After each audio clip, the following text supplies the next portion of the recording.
Asalaamu calaykum saaxiibada qiimaha badan ee ku xiran kanaalka Samoode soo dhawaada. Waa mar kale iyo qiso kale oo aad u xiiso badan. Qisadeena maantana waxay ku saabsan tahay nin hal been uu sheegay ee ku kaliftay inuu sheego beeno badan ilaaba uu xadkii beenaalayaasha dhaafay. Yacni wuxuu noqday beenaale aan waxba laga qabin karin. Balse inteena si toos ugu guda gelin qisada maanta, fadlan like saar muuqaalka lana wadaag asxaabtaada wixii fikirka ama fikradahaaga ahna nagula wadaag qaybta kommentiga. Jean-Claude Roman wuxuu ku dhashay 11 bishii Febraayo 1954 magaalada Lons-le-Saunier ee dalka Faransiiska. Wiilkan oo dabeecadiisa aad u wanaagsanayd ayaa wuxuu lahaa hal dhaqan oo aad u xun. Halkaasi dhaqanna ama halkaasi caado uu lahaayna ayaa noloshiisa mugdi gelisay. Dhaqankaas uu lahaana wuxuu ahaa beenlow daran ayuu ahaa. Jean-Claude dhanka waxbarashada aad buu ugu wanaagsanaa oo marka natiijo kastoo imtixaan la soo dhajiyay wuxuu ahaa dadka kaalmaha koowaad iska eega. Abidkeena intuu iskuul dhiganayay kumuu dhicin imtixaan. Markii uu dugsiga sare ee iskuulka soo dhamaystayna wuxuu galay jaamacadan wuxuu ka baranayay kuliyadda caafimaadka. Isla sanadkaasi koowaadna waxay isbarteen gabar lagu magacaabo Florence. Intaasi kadibna waa ay isjeclaadeen oo xiriir qoto dheer ayay wadaageen. Sanadkii labaad ee jaamacadana nasiib xumo Jean-Claude iyo Florence waxay ku kala tageen isfahan waa awgii. Maadaama Jean-Claude uu si aad u jeclaa Florence, wuxuu bilaabay inuu in badan ka fikiro. Sidaas ay taana Jean-Claude muusan wada harin jaamacadda uu dhiganayay. Muddo kadibna wuxuu waqtigiis guraaba. Jean-Claude isagoon weli si dhammaystiran u ilaawin Florence ayuu dhameeyay jaamacaddii. Kadib markii uu Jean-Claude jaamacadda dhameeyay ayuu maalin ku fikiray inuu soo ceshado Florence, isla markiina wuu raadiyay. Markii uu soo helay kadibna meel ayuu ku balamiyay, wuxuuna ku dhahay horta qafigay soo dhawaaw, aniga halkan kuugumaan yeerin inaan kuu calaacalo ama aan ka wada hadalno ee waxaan halkan kuugu yeeray inaan kuu sheego in aan qabo cudur halis ah. Dhaqaatiirtuna waxay ii sheegeen in sanadadana soo aadan aan dhiman doono, ujeedkayguna waa inaad iska cafisaa. Florence oo hadaladiisaas awgii ugu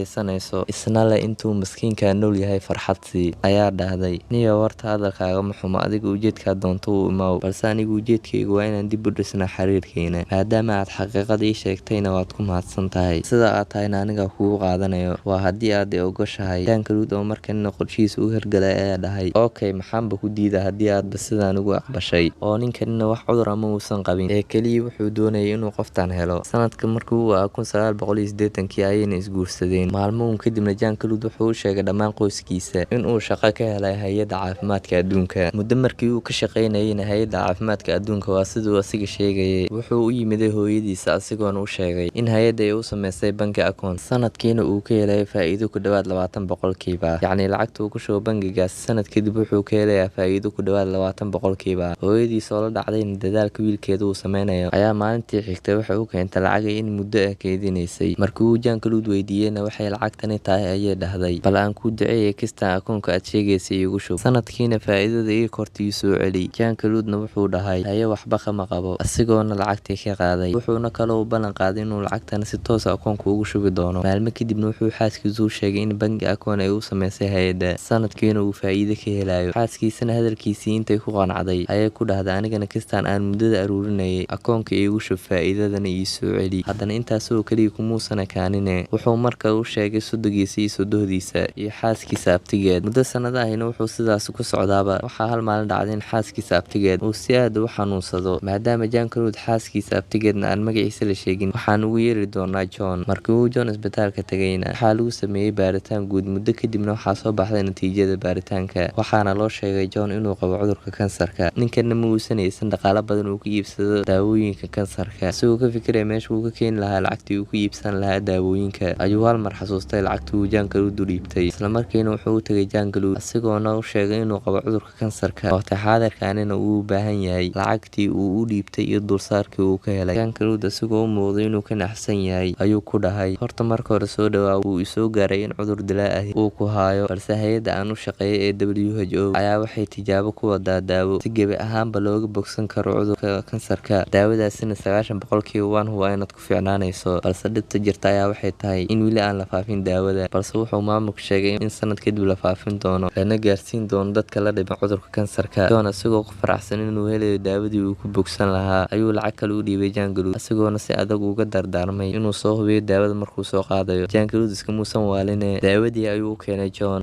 Markii uu muddo isticmaalayay daawadii ayaa maalin waxaa Florence loo soo sheegay in abtigooda uu ka soo dhacay dabaq 2 biyana. Markii ay booliska baareenna waxaa la sheegay in arrintani ay ahayd shil. Muddo kadibna waxaa dhacday in Jean-Claude uu soo gatay qalabka biskooladaha codka loogaga xiro risaas sunta dadka indhaha loogaga buufiyo iyo shidaal. Taasi markii uu Jean-Claude soo iibsadayna wuxuu yimiday gurigiisa. Habeenkii markii la gaaray weliba ay saq dhaxay tahayna Jean-Claude intuu soo kacay ayuu xaaskiisa madaxa bud kaga garaacay. Subaxii markii la gaarayna Jean-Claude wuxuu galay jikada asigoona quraac u sameeyay caruurtiisa. Dib markii uu quraacda sameeyayna gabartiisii ayuu soo kiciyay wuxuuna dhahay xumad ayaa ku haysa ee waa inaan ku baaraa marka hore quraaco. Gabartii yareed markii quraacda kadibna wuxuu Jean-Claude ku dhahay waan ku baarayaa ee indhaha isku xir. Gabartii yareedna maadaama uu aabbaheed sidaasi dhahay kamaysan labalabeen ee indhaha ay isku xirtay. Jean-Claude wuxuu la soo baxay biskooladii asigoona madaxa uga dhuftay gabartiisii yareed. Isla sidaas oo kalena wuxuu ku sameeyay wiilkiisa. Intaasi kadibna wuu soo baxay wuxuuna imaaday guriga waalidiintiisa maadaama ay subax ahaydna waa ay isla wada quraacdeen. Ogaa markii uu joogayna wuxuu madaxa xabad kaga dhuftay aabihiisa oo qolkiisa ku jira. Markii uu qolku aabihiis ku dilay kasoo baxayna waxaa aragtay hooyadiis waxayna ku dhahday maxaad ku sameyn rabtaa biskoolada. Jean-Claude asigoon u jawaabin ayuu ku taagay biskooladii hooyadiis asigoona indhaha isku qabsaday kadibna madaxa xabad kaga dhuftay. Isla markiina wuu soo baxay wuxuuna yimaaday gurigiisa. Markii uu gurigiisa imaadayna wuxuu ka bilbilay shidaalkii. Intaasi kadibna dab ayuu qabadsiiyey. Markii uu dabka ku shidayna gurigiisa asiga kamuusan bixin ee wuxuu iska dhex fadhiistay gurigiisa oo dabka kacayo asigoona isla raba inuu ku dhinto dabka. balse nasiib wanaag deriskiisa ayaa waceen dabdamiska iyo booliska. qolada dabdamiska markii ay imaadeenna dabkii ayay damiyeen waxaana guriga laga soo saaray Jean-Claude xaaskiisa iyo labadiisa ilmood oo meyd ah iyo isla Jean-Claude oo nool laakiin wuu suuxsanaa markii Jean-Claude laga soo bixinayay guriga. markii isbitaalka la geeyay Jean-Claude waxaa la sheegay inuu ku jiray koomo ku dhawaad muddo 3 usbuuc ah. markii uu Jean-Claude ka soo baxayna koomada booliska ayaa wareysteen waxayna weydiiyeen sida ay wax u dhaceen. Jean-Claude asigoo nixnixin oo xitaa aanan kala labeen ayuu dhahay aniga ayaa dilay xaaskayga ilmahayga iyo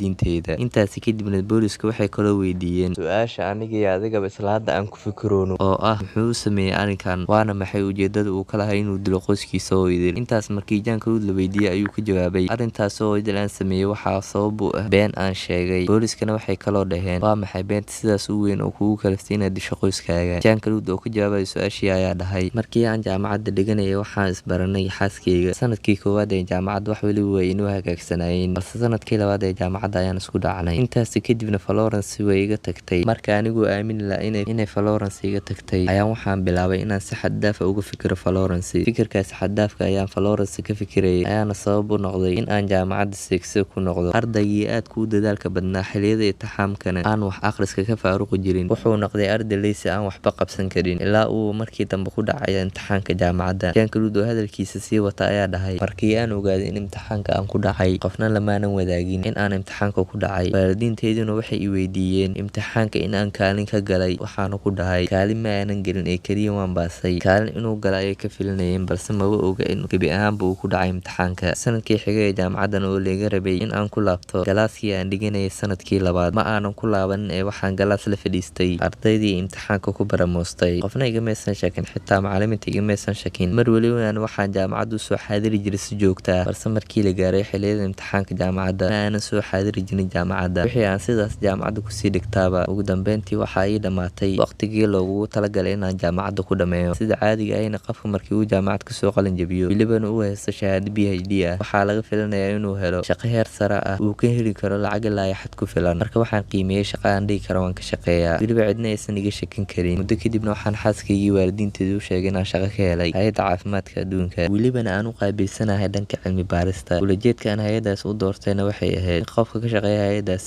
aanu inta badan dadka soo dhexgelin. haddii aan dhihi lahaa waxaan ka shaqeeyaa isbitaal iska caadiya waxaa dhici lahayd in aan si fudud ku fashilmo. in ka badan 10 sano ayaan dadka u jilayay inaan ka shaqeeyo hay'adda caafimaadka adduunka. Jean-Claude markuu hadalka intaasi marinayayna mid kamid ah askartii ayaa dhahay muddo aad u dheer ayaad jilaysay inaad ka shaqeyso WHO ee haddii aadan si xaqiiqa u shaqayn jirin xageed ka keeni jirta lacagtii aad ku nooleedeen adigii qoyskaagaba muddadaas aad ku fog. intaas kadibna Jean-Claude ayaa ku jawaabay waxaan dhowr qofood uga sheekeeyay in hay'adda ay akoon ii sameysay akoonkaasina lacagta ku jirta sanadkii waxaa lagugu daray ammaankeeda faa'iido ku dhawaad 20% dadka kuwa igugu dhow ayaana sidaas lacagta ugaga qaadan jiray. in ka badan 15 sano aan sidaas ku noolaay waxaa ugu dambeyntii iga shakasay xaaskayga kadib markii ay isbarteen haweeney uu ninkeeda ka shaqeeyay hay'adda caafimaadka adduunka iyadoona u bidhaamisay waxyaalo badan. maalin kalena waxaa dhacday in mid kamid ah saaxiibada Florence oo arrimo qaas ah ka lahay hay'adda WHO uu yimaado hay'adda. markii uu yimaadayna wuxuu maamulka hay'adda weydiiyay magacayga balse waxaa loo sheegay inuusan jirin qof wata magacaasi oo ka shaqeeya hay'adda. anigana waxaan dareemay in arrinteeda ay fashil ku dhowdahay. intaasi kadibna waxaan wada dilay xaaskayga caruurteeda iyo waalidiinteeda si aysan u ogaanin beentii aan sheegay. intaasi kadibna Jean-Claude waxaa la soo saaray maxkamad waxaana lagu xukumay xabsi daa'im damaanad lagu soo dayn karo. Taariikhdu markii ay 9kii bishii January 1993 balse Jean-Claude markii uu 26 sano xirnaa taariikhduna ay ku beeganeyd 2019 ayaa la soo daayay, waxaana la soo daayay sababo la xiriira caafimaadkiisa oo xumaaday awgeed. Markii Jean-Claude baaritaan guud lagu sameeyay, dhaqaatiirtu waxay sheegeen inuu qabo cudur loo yaqaano narcissistic personality. intaas kadib waxay dhaqaatiirtu ku dadaalayeen inay daaweeyaan, balse lama oga hadda oo la joogo 2022 in Jean-Claude uu caafimaaday amaba uu weli cudurkii hayo. dhacdadan waxaa loo qoray buug, sidoo kalena waxaa laga sameeyay filimkan. ugu dambeyntiina waxaynu isla soo wadgaarnay dhammaadka muuqaalkeena maanta. fadlan haddii uu ku cajabiyey muuqaalka like ku sharaf oo faraha kaga shaqaysii si uu kanaalku usii faafana la wadaag saaxiibadaada intii aad awoodo. wixii fikirkaaga ah inuu nagula wada qaybta faalooyinka ama kommentiga.